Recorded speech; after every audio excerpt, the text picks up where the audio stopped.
What if the building material of the future is trash? Around the world, entrepreneurs grind waste up, melt it down, and squeeze it into bricks. These recycled bricks can pave roads, pad playgrounds, and build homes and schools. Here are 5 countries using garbage to build stuff. This is melted plastic mixed with sand.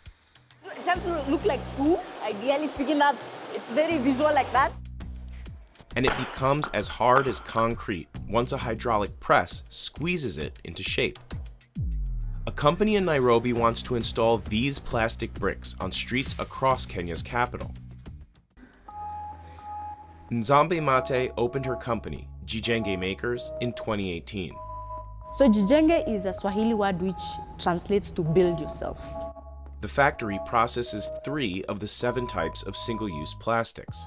Here on my right, these are the hard plastics, and here on my left, these are the soft plastics. Kenya has one of the world's toughest bans on plastic bags, but bottles and other containers are still everywhere. This is where workers sort them. They can handle about 10 metric tons of plastic every month. So this is the guy who starts our production. Without him, we are nothing. So big up. Vinny operates the crusher, which pulverizes plastic into small pieces. Just crush it, very loud. Workers fold the dry mix together with a shovel. Depending on the color you want, this is a stage at which you put the color pigment. And then after that, it's fed on the extruder. This machine heats the plastic and sand mixture until it's soft enough to mold. This is one of my proudest moments as a person, as a team member, and also as the founder of Jijenge. So what you see here, the machine and all the others, we fabricated here in Jijenge. It is mixed together at very high temperatures. So it ranges anything from 300 to 400 degrees centigrade, where it mixes that plastic and sand and forms a gooey, like a dough-like material. And that's what we make the brick with. Each lump of the mixture is weighed by hand. People say the smell is something like new asphalt on a hot day. So the brick currently Joseph is producing is a 1.3 kilogram. So that's what he's measuring. He's measuring 1.3 kilogram of the mixture. This hydraulic press can squeeze 9 bricks at a time. Ideally speaking, it's like baking a cookies. And this here is Lawrence. He's the guy with the magic touch, so I'll let him do his thing. At this point, the bricks need to cool, so they can harden at room temperature. So here is the curing bay. So once we take from the hydraulic press, we feed it in the curing bay, and then after like about 2 to 5 minutes, you have a finished product. Many bricks come off the press with jagged edges. A worker breaks them off on a large stone before adding the finished bricks to a stack. For now, Jijenge's output is modest. We need to increase our production to mass produce what we are doing currently. Right now we are doing like around 1,500 blocks a day. That's about enough bricks to cover a courtyard, like the one at this community center. For me, I think the price is cheaper and affordable compared to other materials used to make pavements. A pallet of 400 plastic pavers can sell for up to $150, depending on thickness. The company says that's about 25% cheaper than bricks made from concrete. We're also working on manhole covers. The other one is roofing tiles. The other one is drainage gutters. And also in addition to that, we're targeting also to improve and optimize the technology. Because I get the feeling we are only doing like a really small portion of it, and there's so much potential that this technology has that we are yet to realize, and this is just the beginning. Turning waste into pavement is an idea that's already caught on in other countries. Construction workers in India have been mixing small amounts of plastic waste into asphalt for decades, making new roads that are stronger and that last longer. But experts say these innovations may increase the amount of plastic released into the environment. Roads are subject to constant abrasion. We drive on them, right? And so roads are actually the primary source of microplastics in the environment. Even on pure asphalt roads, the paints used to make lines contain plastic, and particles rub off the tires on vehicles every time they dry. Now, if we build the entire road out of plastic or even part of the road out of plastic, that is going to be more abrasion of plastic and more microplastics going into the environment. In recent years, researchers have found microplastics in nearly every sample of our food, drinking water, the air we breathe, and even inside our bodies. Tangri says that any solution that doesn't focus on decreasing the amount of new plastic going into production lets the people who created the problem off the hook. The petrochemical industry would like nothing better than to say, we can put it all into roads, or we can do something else with it. Still, roads made with plastic are cheaper, mainly because they require less asphalt. And they make good use of plastic that would otherwise end up in places like Dandora, Nairobi's only official landfill. The cars that bring these plastics are more every day, they come every day. It reached full capacity 20 years ago, but new garbage keeps coming in. As you can see, most of the waste here is plastic waste. Amos Wamanya is an environmental activist and renewable energy consultant. We even have the smokes and all that being plastic being banned, which is very problematic to the health. In Nairobi's poorest areas, there are no sanitation services. Many people toss garbage into rivers or just burn it, as much as 750 tons every day. Kenya does not have enough infrastructure to allow recycling. But that didn't stop American oil lobbyists from proposing a trade deal to export millions of tons of plastic waste to Kenya. The American Chemistry Council was advising the U.S. representatives within the trade deal negotiations to include a clause that would allow plastic materials to be imported to Africa through Kenya. Nzambi knows that her invention can't tackle a mountain of trash that large. So far, her factory has recycled 50 metric tons of waste this year, but Nairobi produces 6 times that amount of plastic trash every single day. We need variant solutions. So I cannot say this is the solution in terms of like, does the biggest impact and all that stuff? No. Does it have an impact? Yes. Do we need to do more? Definitely. Still, she is continuing to expand her business. Nzambi being the founder of Jijenge motivates me a lot. She wants to achieve a lot in life. She wants to achieve a lot for the company. In 2020, the United Nations recognized Nzambi as a young champion of the earth and awarded her $10,000. And she says her company is closing a $500,000 seed funding round. We have more demand that we can supply. And that's because there's a lot of market awareness and market uptake that is coming in. And once again, as I said, with the shipment will shift with consumption, but we cannot produce that. She employs 20 people full-time, nearly all of them under 30 years old. Me, my team, and everyone else in this space, we get to earn a living, and that I'm happy with. Most of her customers are local, including her mother, who is also an entrepreneur. She just started a business raising egg-laying hens in her backyard. They are very peaceful birds. Yeah, I've got 1,200. Yes. Nzambi's first experiments with plastic trash took place here. Now, her bricks cover the entire driveway. Even outside, she has done this up to outside the compound. And we are very grateful. Now we live in a very good place. Eventually, Nzambi wants her business to grow internationally. Plastic waste is not just a Kenya problem, it's not a Nairobi problem, it's a worldwide problem. And so if we can figure out how to solve it in our local, then it's easy to replicate that solution to maybe to start to the East Africa region, and then to the greater part of the world. And her biggest fans support the future she's building, one brick at a time. As a mother, I'm very proud about her.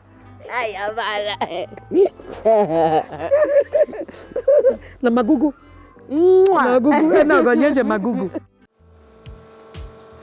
This is one of Nigeria's first tire recycling businesses. Workers start by ripping out the steel wires so the rubber can be cut, shredded, and turned into bricks for driveways and playgrounds. This is softer and actually a bit bouncier. Ifedolapo Runshewe started Free Recycle back in 2018. Now, her company recycles hundreds of tires per day. We have over 400,000 tires stockpiled on site. But it's only a tiny slice of the problem. Humans throw out around 1 billion tires every year. Recycling them gets expensive and complicated. So in most countries, they just pile up in landfills. And here in Nigeria, they can help spread malaria. We have stagnant water that can then become a breeding ground for mosquitoes. So why is it so hard to recycle tires? And why are tire graveyards so dangerous? More than half of all the cars in Nigeria are in and around its biggest city, Lagos. So there's a good chance old tires will end up with a roadside mechanic like Samuel. Maybe you are going on the road, you have flat tire, I will repair it for you. He saves any tire he can't fix to sell to Free Recycle. Samwe and other shop owners, like Adams, make about 30 cents for each tire. It's good, because this tire is condemned before, cannot use for anything before. So, but now I can sell for free company. Today's haul will be stored in the lot behind Free Recycle's 2.5-acre facility. When Ifedolapo wanted to launch the business, no one believed she could make money out of a pile of tires. They kind of looked at us like we're crazy, and generally that was the reaction. But now she has more than 100 full-time employees, and the business makes about 16 cents for every recycled tire. My first tire, the first baby, was recycled in October 2020. The first challenge is removing the steel wires embedded within the rubber. So one of her first investments was this machine called the D-Beater, which removes them in about 20 seconds. Next, the tires head to this chopper, which cuts each one into 4 or 5 pieces, making them easier to work with. The company can process about 150 car tires per hour. The same things that make tires durable also make them hard to recycle. In the 1800s, Charles Goodyear accidentally dropped rubber treated with sulfur onto a stove and discovered a process to harden the material called vulcanization. It made rubber stronger and resistant to extreme temperatures. Exactly what cars need out of tires. As more Americans started driving, rubber production exploded in the early 20th century. And most of it came from plantations in Southeast Asia. And then World War II happened. The verdict is in on rubber. The enemy now has over 90% of the world's source of raw rubber. The Allies needed a lot of rubber for trucks, cars, and planes. The U.S. asked its major manufacturers to find an additional source. Synthetic rubber, one of wartime's newest industries, one of America's modern miracles. Today's tires are a blend of natural and synthetic rubber, reinforced with metal and plastic fibers to make them more durable. But no matter how tough they are, they don't last forever, and all of the old rubber quickly piled up. By the end of the 20th century, the U.S. had accumulated well over 1 billion old tires. In landfills, they can leach toxins, and when buried, they can sometimes trap methane or other gases and literally float to the surface. They also burn fairly easily. In 1987, about 30 acres of tires caught fire in Colorado. It took almost a week to put them out, and the incident brought this kind of waste into the national spotlight. Within a few years, all but 2 states passed laws that helped fund a new tire scrap industry. By 2021, the U.S. had reduced the number of stockpiled tires to just 50 million. Now, America burns 1/3 of its used tires to fuel cement kilns and paper mills, and another third are turned into rubber surfaces like artificial turf. Less than 20% ends up in landfills. But in developing countries like Nigeria, tire waste is still a growing problem. The country ranks in the bottom 10% worldwide for recycling and sustainability. But Free Recycle is aiming to change that. At the factory outside of Lagos, the shredder rips tires into chunks. These drums crush them into even smaller pieces. Workers rake the remnants over vibrating screens. And large vacuums prevent rubber dust from filling the factory air. Pieces 5 millimeters and smaller fall through. Larger chunks go back through the process and get crushed again. Magnets pull out any remaining metal shards. So here is the fiber separator where the fibers are being separated from the chrome rubber. These are reinforcement fibers, usually made of plastic, nylon, or some other synthetic material. Now, all that remains is rubber. The final vibrating screen separates the different sizes. Powder, which will give a softer feel suitable for playgrounds and gyms, and 3 to 5 millimeter crumbles, which are durable enough to use for driveways. To make those pavers, rubber crumbs twirl inside heated mixers. A polyurethane binder helps hold everything together. It took a long time to figure out the right ratio that could work in Nigeria's tropical savanna climate. A mix or a formulation that would work in, let's say, Europe, wouldn't necessarily work here. So, you just have to find what works best. Dyes adjust the color. A small layer of the colored mixture goes into the mold first. Then the rest of the brick is filled in with undyed rubber mix, which helps cut down on manufacturing costs. Then it is pressed down by hand and loaded onto trays. After loading it, it's being rolled to the hydraulic press where we press all the mixed material for proper compression. Finally, it sits in an oven to dry for up to 8 hours.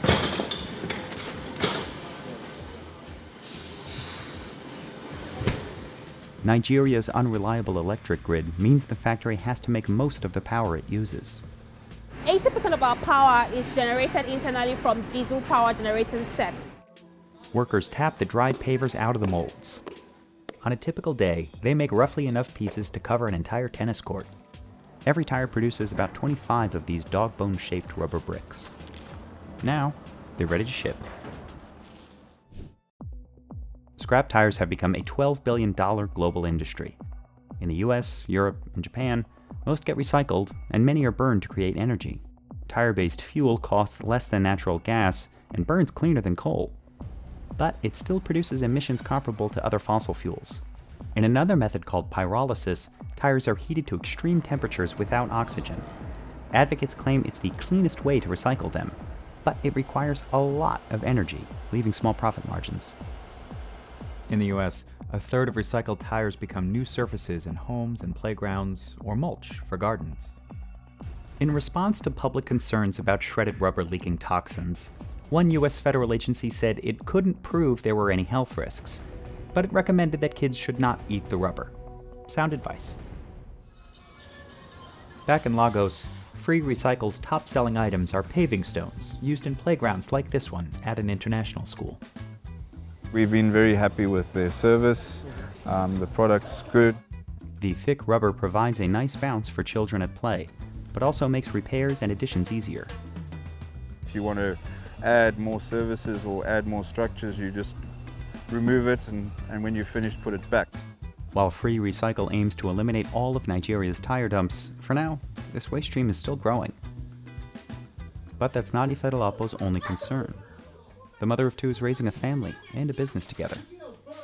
She says Free Recycle is on the verge of becoming profitable, and she continues building it brick by brick. I think she's like a natural fixer. She saw a problem. She found a solution. Charming, but she's disturbingly efficient. She plans to expand throughout the country, as well as Rwanda, Ivory Coast, Ghana, and Kenya. I would like to see us tackling more waste, different types of waste, your paper waste, electronic waste, PET bottle. That's why our tagline is Waste to Wealth. These bricks are made from seaweed. The secret is sargassum, an invasive species washing up and rotting on beaches around North America. The massive waves can lead to respiratory problems and can cost millions to clean up. But where most people see a problem, Omar Vasquez saw potential. He turns the seaweed into bricks strong enough to build homes that he says can withstand hurricanes. Lo primero que pensé fue empezar a donar casas, ya que mi madre Mis hermanos y yo nunca tuvimos un techo propio. Omar and his family immigrated to the US with nothing in their pockets when he was just 8 years old. Now, he uses his bricks to build homes for low-income families, like the Lopezes. Pues tenemos cada una nuestro cuarto. Y es algo bonito porque siempre desde chiquitas lo habíamos soñado. Could this invention help other countries clean up their coastlines? We went to Mexico to see how entrepreneurs like Omar are making the most out of a stinky situation. Omar and his team start collecting the seaweed at 5 a.m. Today, they're in Puerto Morelos, a small beach town about 25 miles from Cancun. Cuando llega todo el sargazo, lo primero que hizo la gente fue quejarse. Que huele mal, apesta, tiene pulga, tiene todo. Hotels pay them to get the seaweed off the beach and out of the view of tourists. They collect about 40 metric tons of sargassum every day, enough to fill 2 of these containers. En una noche se acumula todo eso. Hay que darle muy duro a la chamba para poder acabar con el sargazo. Se está incrementando más. The idea to turn seaweed into bricks came to Omar in 2018, when more than 50,000 metric tons of sargassum overran the coast. Y al principio fue hacerlo de manera manual y artesanal, como se hacía el adobe. La impresión de ellos es no creer. Es como que, ¿cómo puede ser? Omar makes the bricks, which he calls sarga blocks, at his workshop, 10 minutes from the beach. Workers grind the dry sargassum into a fine powder by smashing it with rocks. Then they mix it with dirt, which Omar repurposes from construction sites. They shovel a mixture of sargassum dust and dirt through a grate to remove any large chunks. They mix the powder with water to form a thick paste. The exact recipe is a secret, but each brick is about 40% sargassum. Sarga blocks can also be recycled again and again. Se te rompe, lo vuelves a moler y lo vuelves a fabricar. With this single machine, Omar can make up to 3,000 bricks a day. He developed 8 prototypes before perfecting this one. Now, he's designing a bigger machine that could produce 8,000 bricks a day. He has 6 full-time employees making the bricks, and some help build homes too. Eso sí es difícil, pero pues ahora sí que hemos visto la cara de las personas cuando se han donado luego casas o cosas así, y te llena, ¿no? Esa parte, se te olvida lo otro. Since 2018, Omar has built more than 40 homes. The first one is right next to his workshop. He named it after his mother. Aquí estamos en Casa Angelita, la primera casa en el mundo hecha a base de sargazo. When he was 8 years old, Omar left behind a home just like this one to cross the Mexico-US border with his mother. Esta casa me recuerda mucho mi infancia, mi niñez, ya que es una réplica de la casa de mis abuelos. En este lado era una cocinita, me acuerdo perfectamente, una sala comedor que se me hacía enorme y un baño. They wouldn't have a home of their own for the 30 years they lived in the US. El sueño americano es un sueño muy doloroso. Fue una vida complicada al vivir con una madre soltera, al no tener papá, al no tener un techo propio, caer el tema de las adicciones, del alcohol, de la droga. Pero bueno, siempre tuve en mi mente y en mi corazón regresar a México. He finally returned to his home country for good in 2014 with just $55 in his pocket. He used it to start a business buying and selling plants. And he eventually saved enough money to buy this lot. Pues es que estando aquí, estoy en mi casa, no tengo miedo a nada. Developing sarga blocks required a lot of trial and error. Pues mira, tengo en la mano el primer molde que utilizamos para los primeros adobes de sargazo. Omar's business is called Vivero Blue Green. He makes most of his money selling plants and from hotels paying him to clean up the sargassum. He also sells his bricks and builds houses. He has sold more than 20 homes and given away another 15. Omar admits the houses may not be fancy, but they are durable. Casa Angelita lleva 4 años y la pueden ver, hemos tenido huracanes, tormentas tropicales, hasta la intemperie y no ha pasado absolutamente nada. That's good news for Elizabeth Del Carmen Bonolo Lopez and her daughters. Their home was destroyed in a hurricane in 2021. Omar helped them rebuild it with sarga blocks. Una palapa que se me estaba cayendo, que no tenía yo nada, pues una casa de sarga block, que nos sentimos seguras, mis hijas y yo contentas, felices. No huele mal, no trae bichitos, pues es más cómoda que cualquier casa. porque se ajusta al calor y al frío. Indeed, research shows that seaweed is a great insulator that keeps homes cool in the summer and stores heat in the winter. Usually, Omar hears about people in need through a friend or local. Pero ver la cara de las familias felices, híjole, eso sí no tiene precio. And there's no lack of raw material. Over the past decade, waves of sargassum have gotten so large you can detect them from space. In 2020, the Mexican government collected 19,000 metric tons of sargassum from Quintana Roo's beaches. In 2021, it collected twice that amount. Antes eran 3 meses por año que se empezó a ver el sargazo, 4 meses, y ahorita hemos visto temporadas que hasta 9 meses nos ha llegado el alga. Studies show prolonged exposure can make it hard to breathe. In 2023, the Cancun Hotel Association set aside more than $20 million to remove it from beaches. And the problem goes beyond Mexico. The invasive weed has spread to shores across North America, in Florida, Texas, and other parts of the Caribbean. The exact cause of the increase isn't clear, but some experts blame high levels of nitrogen in the sea, a result of agricultural waste runoff and deforestation. So now, Omar's business is getting international attention. He's given TED Talks, appeared on Shark Tank Mexico, and traveled internationally to promote his product. Investors and businesses from over a dozen countries have reached out to learn from him. Estados Unidos, a Belice, a Dominicana, Barbados, Martinica. Omar is exploring licensing and franchising the Sargablock recipe to other businesses. Elsewhere in Mexico, other entrepreneurs are experimenting with new ways to use sargassum, like making notebooks and even shoes. A British startup called Seaweed Generation is using sargassum to capture carbon and store it at the bottom of the ocean. Back in Mexico, Omar is simply grateful to be living in his home country, surrounded by the people he loves. And after work, he returns to a home he built himself, using his own bricks. Omar hopes his success will inspire others. Así es, que los mexicanos volteemos a ver hacia nuestro país, que volteemos a ver que también hay oportunidades. Si yo puedo, ustedes pueden hacerlo. Hundreds of billions of milk cartons get thrown out every year. And a center in Thailand can recycle thousands per day into building materials. The cartons get turned into bricks or pressed into roofing. These kinds of boxes are really hard to recycle because of the layered mix of aluminum, plastic, and paper. But one of the world's largest producers is trying to make that easier.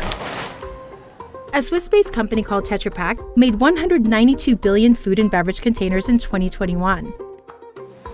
It started programs to keep a portion of those out of landfills. Here in Thailand, the company has set up collection drives at some schools.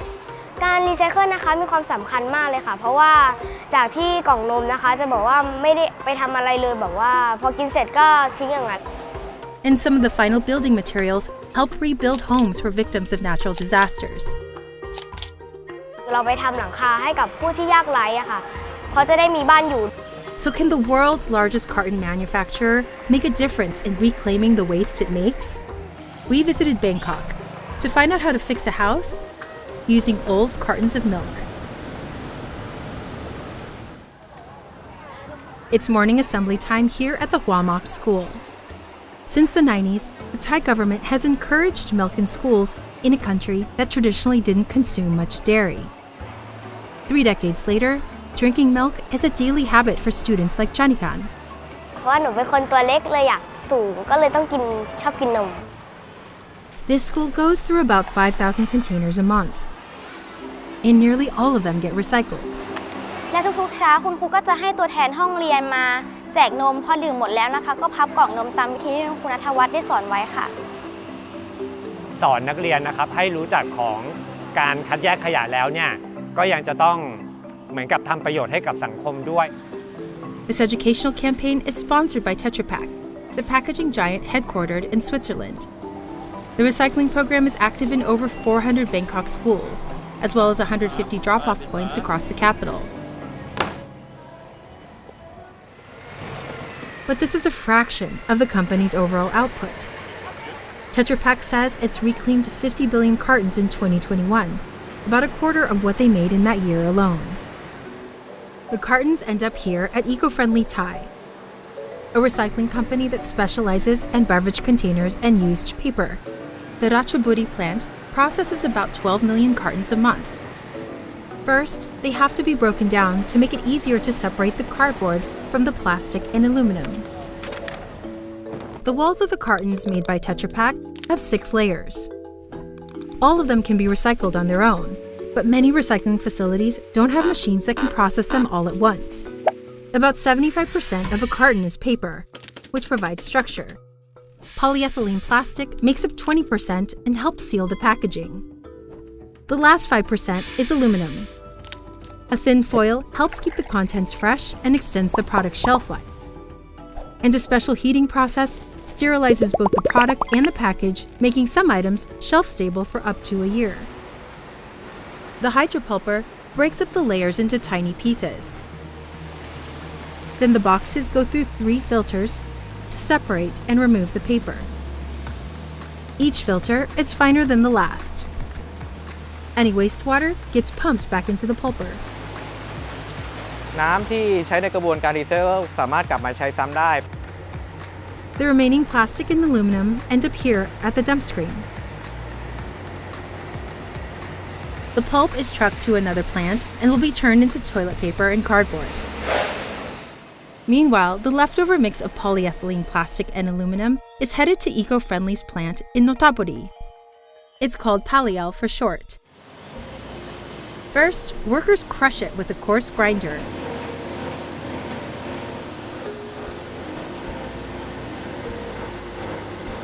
Then it goes through another round of cleaning to filter out any remaining paper pulp.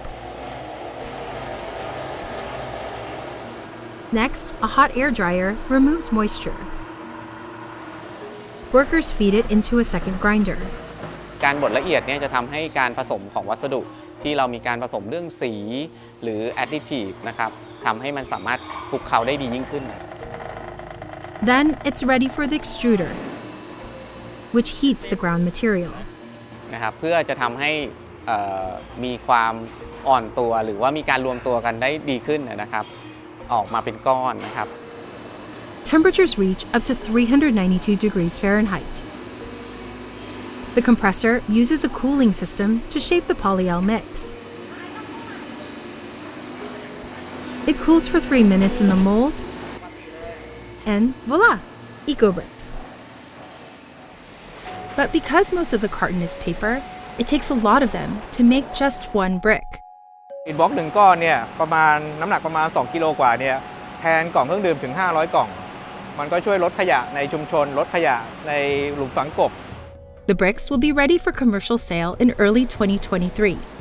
แล้วเราก็มีการที่จะเช็คตรวจสอบคุณภาพเรื่องสีแล้วก็เรื่องตกแต่งที่ตกแต่งบริเวณขอบนะครับของตัวพลาสติกนะครับก่อนที่จะนำส่งลูกค้านะครับ They also sell the polyol to companies like Advanced Mat, which converts the mixture into plastic pellets. The company makes chairs, roofing sheets, and insulation. ตัวฉนวนที่เป็นโพลีอะลูนนะครับข้อดีของมันก็คือเราใช้ส่วนที่เป็นอลูมิเนียมก็จะไม่ขึ้นสนิมสามารถนำไปใช้ในพื้นที่ที่อยู่ติดชายทะเลได้ Tetra Pak has donated nearly 70,000 roofing sheets to help victims of natural disasters. And the aluminum from the polyol helps cool the homes.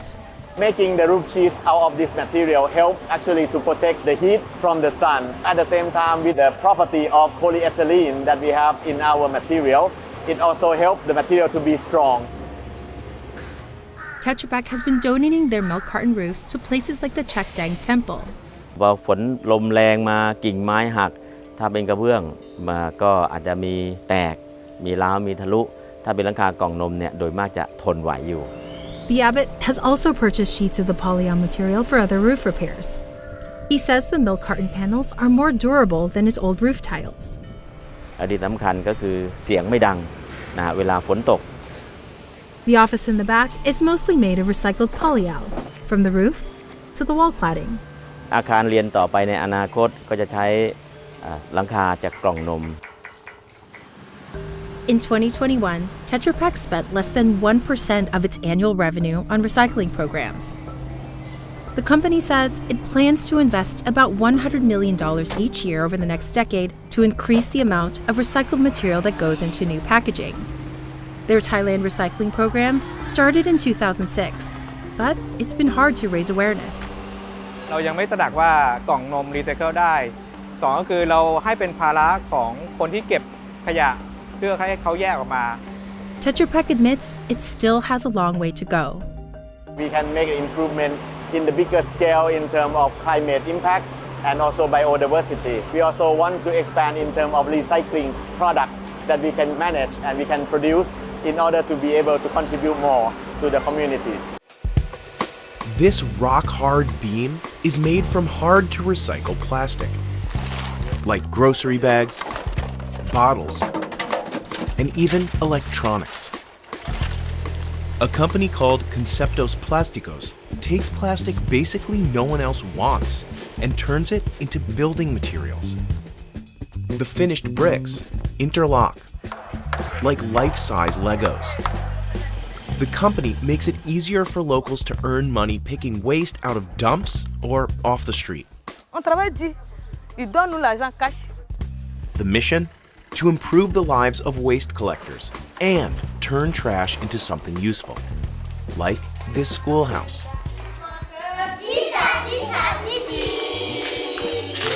Plastic is piling up in Ivory Coast, a country, like many around the world, that has almost no formal recycling programs. Could these building materials be the solution? We went to West Africa to find out how to make schools out of worldwide waste. Fatoumata is one of thousands of self-employed waste collectors in Ivory Coast. Tous les jours, ce que tu veux, faut barra seulement. Si tu as bon santé, on barra. She gathers plastic from this dump site in Abidjan, the country's biggest city. And she likes what she does. Ça me plaît beaucoup. Dieu n'a qu'à faire toujours monter, plus que ça là même. Parce que là, qu'on a trouvé là. She's part of an informal collective of waste pickers trained by Conceptos Plásticos. They gather many types of plastic, including stuff other recyclers won't take. Sac ou, ça c'est noir ou bleu ou, sac là ou tout, ça donne l'argent. Si tu as croisé, ça donne l'argent. Fatoumata says that since joining the company's training program, she makes about 4 times as much as she used to. Collectors get paid at a local sorting site after workers there weigh and log each bag. Conceptos Plásticos pays 100 CFA francs, or about 16 cents per kilogram of plastic. We try to avoid intermediaries and we try all the time to empower directly the people that is collecting the plastic in the street.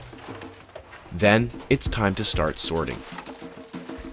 They take out pieces that can't be used for bricks, like PVC, which can release toxic fumes when melted. All the time we are getting material that we cannot transform, PVC or some kind of PET.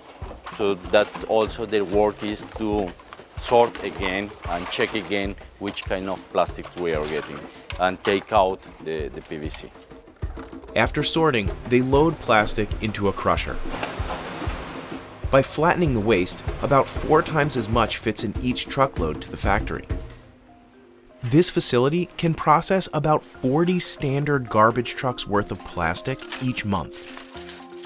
Workers load hard plastics, like these from electronics, on a conveyor belt, which carries them to a crusher.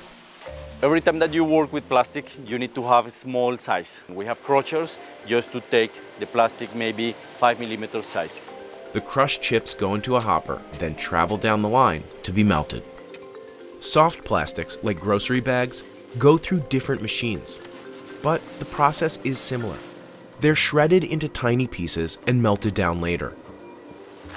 The final mixes combine different categories of plastic in specific ratios. We have 2 different kind of mixes, one mix for bricks and other one for columns, for structural elements. We have small percentage of some additives to help the plastic in the machine and everything. The company keeps those recipes a secret, hidden from our cameras behind this curtain, along with the equipment that makes bricks. Behind the wall, we have all the technology and the molds that we develop. That's the way we do the bricks. But they did show us how beams and columns are made by pushing the hot mixture into long molds. Workers lower them into water to cool things down. La moule pour charger. Donc, quand on finit de charger, on plonge dans l'eau. Quelques minutes après, on fait sortir le poteau. They remove this rod, and the mold pushes out a beam. Si tu es distrait, ça peut te poser un truc. Donc, il faut être concentré de ce que tu fais. Le reste, ça. The team cuts the beam into shorter segments and drills holes at each end. Any leftovers, like the rough end pieces, go through the whole process again. This school was made from the recycled building blocks in 2019.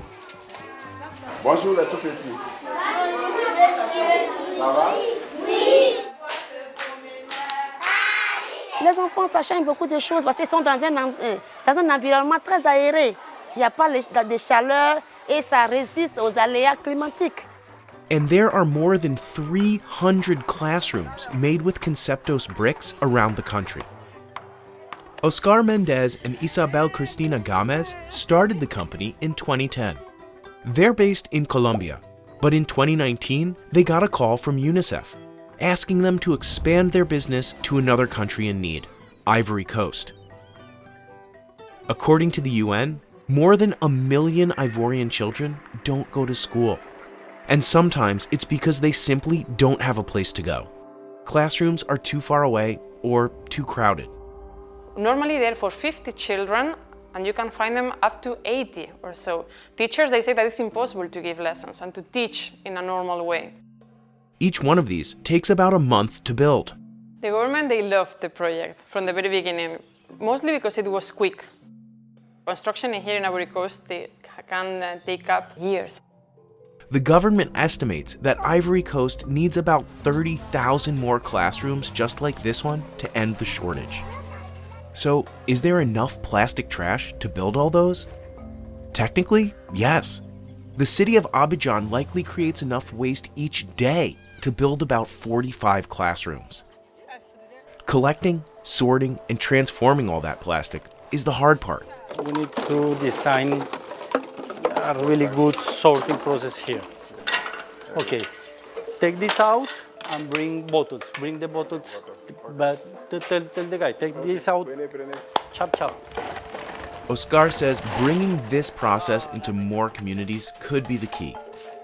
We are solving local problems and the solution should be local. We are trying to see how can we go down with the really small scale and go directly to the people who can maybe make their own bricks and their own products.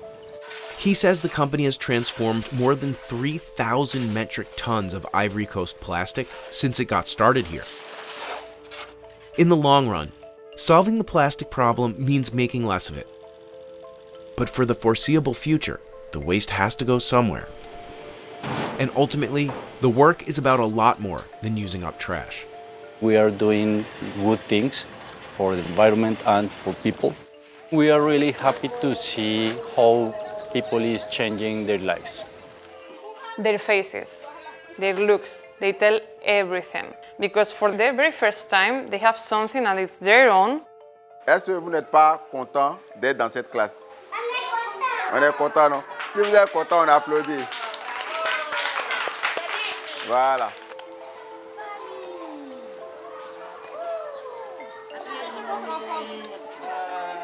Bien travaillé.